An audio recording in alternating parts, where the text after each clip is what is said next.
Mrs. Brown's Boys pulls in up to 9 million viewers, but who the hell is watching it and why?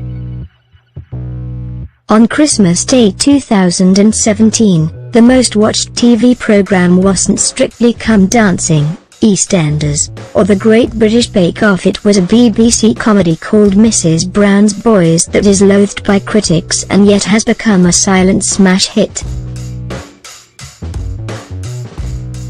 Starring Brendan O'Carroll dressed in a frock as the titular Mrs. Brown, a foul-mouthed matriarch who can't help but meddle in her children's lives. The show is full of lazy innuendo, slapstick comedy, and has been described as end-of-peer trash and the worst comedy ever made. Metro.co.uk called it jaw-droppingly past its sell-by date when the first episode aired in 2011.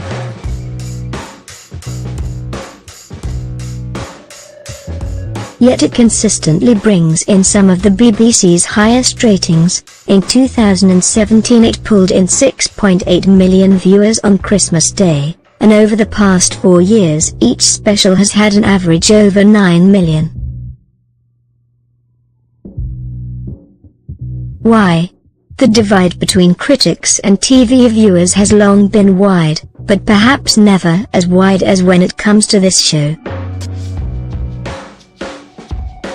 And perhaps a lot of it is to do with class and generation. As we saw with Brexit, social media and the critical press may be overwhelming liberal and left-wing, but it turns out much of the country is yearning for a return to the good old days.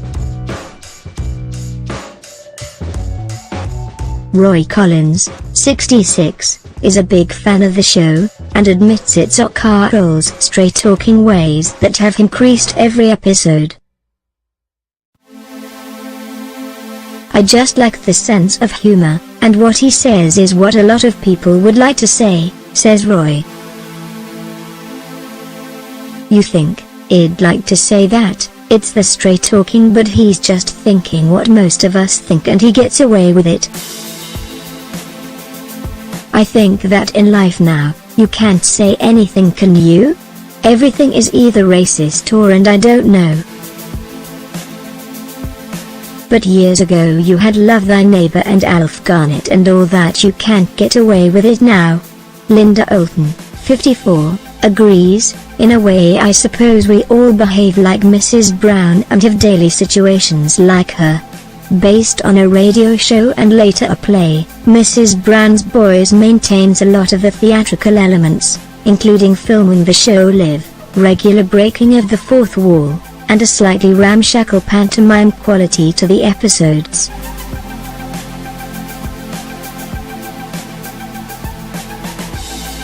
"I think it's a wind-up, and he doesn't take it serious," adds Roy. "Many of those we spoke to have been watching for years, but for Liz Bowman, 63, it's the Irish connection that drew her in. I love the humor, and as my mother was Irish, it reflected a lot about her friends," she said. "It is different and appealing, and older people like it because of the Irish connection. Not many young people have Irish parents, it is more the older generation. More TV-only Fools and Horses, Morecambe and Wise, and the two Ronnies are all referenced by fans as other favorite shows, and Linda suggests that there aren't many comedies on TV now that can offer what those did.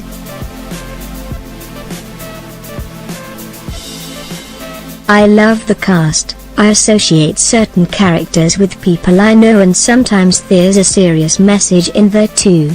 For Roy, one scene in particular stands out that epitomizes his love of the show: when Grandad died and was at his own funeral, and I keep singing it, "Father Quinn, Father Quinn." That's a brilliant sketch. "It's like, if I died I wonder who would turn up at my funeral? Grandad's in his coffin and they say, 'Does anyone want to say a few words?' And no one wanted to speak, and then he comes alive, and then the song, and that humor was so good." The Christmas special, which drew in nearly 7 million viewers, was the first of a two-parter. The second episode will air on New Year's Day and will see Mrs. Brown and Winnie join a neighborhood watch scheme after a crime wave hits the area. Perhaps its draw really is a generational issue.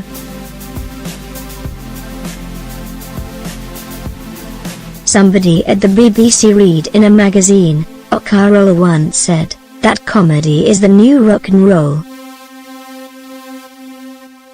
And they actually believed that, and started pitching it only to the 18-25-year-old market. And left the rest behind. Life is different with the youngsters and they see it totally different, admits Roy. But what O'Carroll says is right, and I think the older generation can relate to what he's saying. Got a story? If you've got a story, video or pictures, get in touch with the metro.co.uk entertainment team by emailing us celebtips@metro.co.uk, calling 0203615245 or by visiting our Submit Stuff page. We'd love to hear from you.